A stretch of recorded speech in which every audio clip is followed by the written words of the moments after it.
সিনেমায় দেখেছি জীবন্ত মানুষ জমালয়ে গিয়ে এক প্রান্ত থেকে অন্য প্রান্তে ঘুরে বেরিয়েছে। তবে এবার বাস্তবে দেখা গেল উল্টো ছবি। মর্তে এক প্রান্ত থেকে অন্য প্রান্তে ঘুরে বেড়াচ্ছেন নির্বাচন কমিশনের খসড়া তালিকায় মৃত বৃদ্ধা। জীবিত রয়েছেন, অথচ এসআইআর এর খসড়া তালিকায় তিনি মৃত। হুগলির আরামবাগে এই ধরনের জীবিত ভূতের ঘটনা সামনে এসেছে।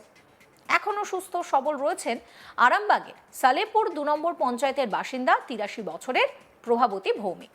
কথা বলছেন, সকলের খোঁজ নিচ্ছেন, এদিক ওদিক ঘুরছেন, সংসার সামলাচ্ছেন ঠিকঠাকই, কিন্তু নির্বাচন কমিশনের খসড়া তালিকা অনুযায়ী তিনি তো আর বেঁচেই নেই। স্বাভাবিকভাবেই এই ঘটনায় নির্বাচন কমিশনের দিকে অভিযোগের আঙুল তুলছে পরিবারের লোকজন। তাদের দাবি, ওই এলাকার বাসিন্দা প্রভাবতী দেবী বহু বছর ধরেই ভোট দিয়ে আসছেন, কিন্তু খসড়া তালিকা প্রকাশ হতেই দেখা গেল বৃদ্ধা জীবিত থাকলেও সরকারি খাতায় কলমে তিনি এখন মৃত। এরপর বিষয়টা জানানো হয় বিএলওকে। সেখান থেকে নির্দেশ আসে নতুন করে ফর্ম ফিল আপ করতে হবে। সেই ফর্ম ফিল আপ করে জমাও দেন পরিবারের লোকজন।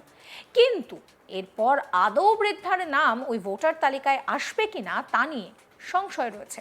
আপনাদেরকে শোনাবো যার কথা বলছি, সেই প্রভাবতী ভৌমিক, যিনি এই মুহূর্তে দাঁড়িয়ে খসড়া তালিকায় মৃত অথচ জীবিত। কি বলছেন?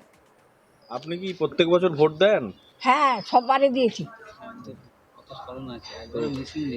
ভোট নিজেই দিতে যান, আমি নিজেই দিয়েছি। কিন্তু বলছে যে নাকি ভোটার তালিকায় আপনার নাম নেই এখন।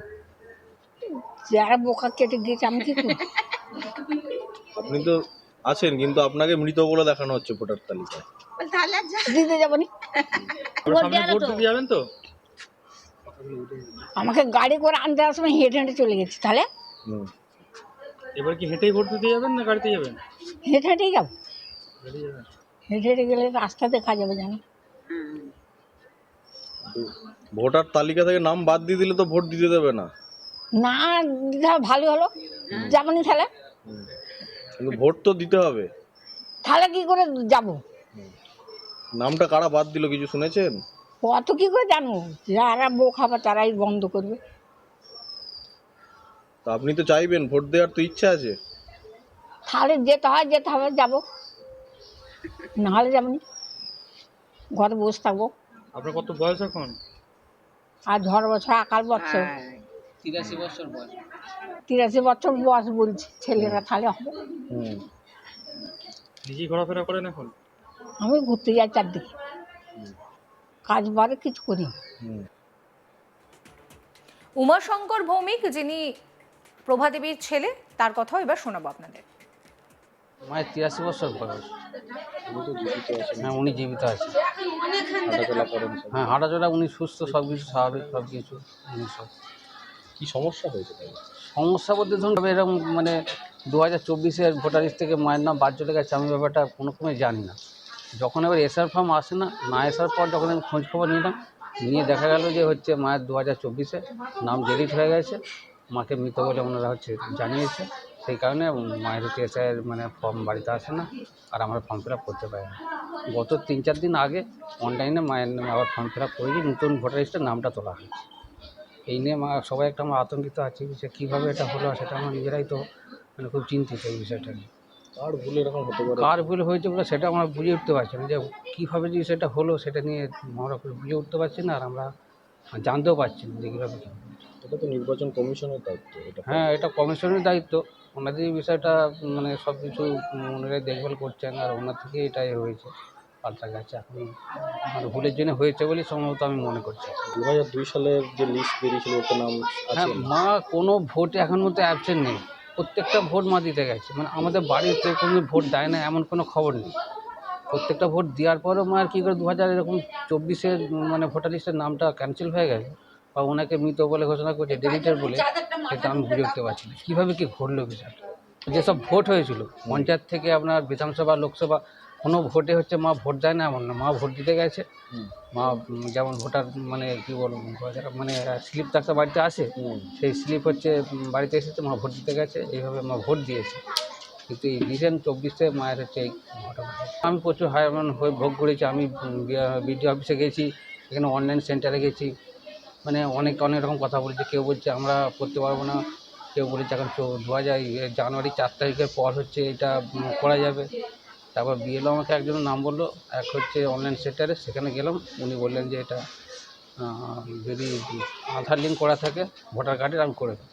আধার লিঙ্ক করার পর উনি করে দিয়েছেন যথারীতি, ফর্ম ফিল আপ হয়ে গেছে 3 দিন আগে।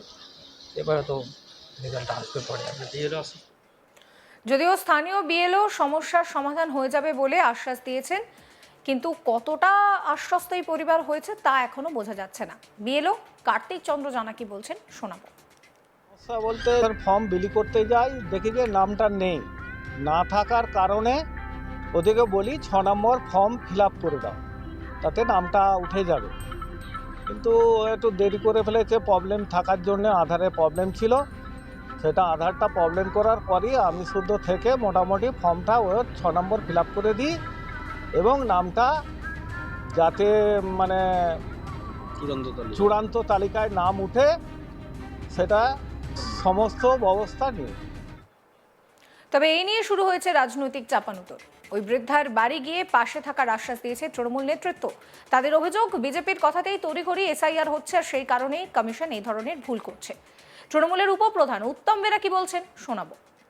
বয়স্ক ভোটার ডঙ্গল গ্রামের শালপুর 2 অঞ্চল, প্রভাবতী ভৌমিক, এনার ছেলেরা ভোট দিচ্ছেন, এনার সবাই আছে, কিন্তু নির্বাচন কমিশন বিভিন্নভাবে যে মানুষকে হেনস্থা করছে, মানুষকে হয়রানি করছে।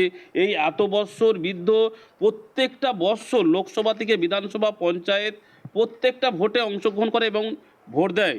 আর নির্বাচন কমিশনার সেই বৈধ ভোটারকে বাদ দিয়ে বিজেপিকে সুবিধা করে দিতে চাইছে। এই নির্বাচন কমিশনকে আমরা ধিক্কার জানাই, ঘৃণা জানাই, যে এই এত বৎসর বয়সে এই মানুষটা এখন অসহায় হয়ে পড়েছে।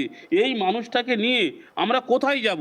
এই মানুষটা না পারবে কোনো সিএসসি সেন্টারে যেতে।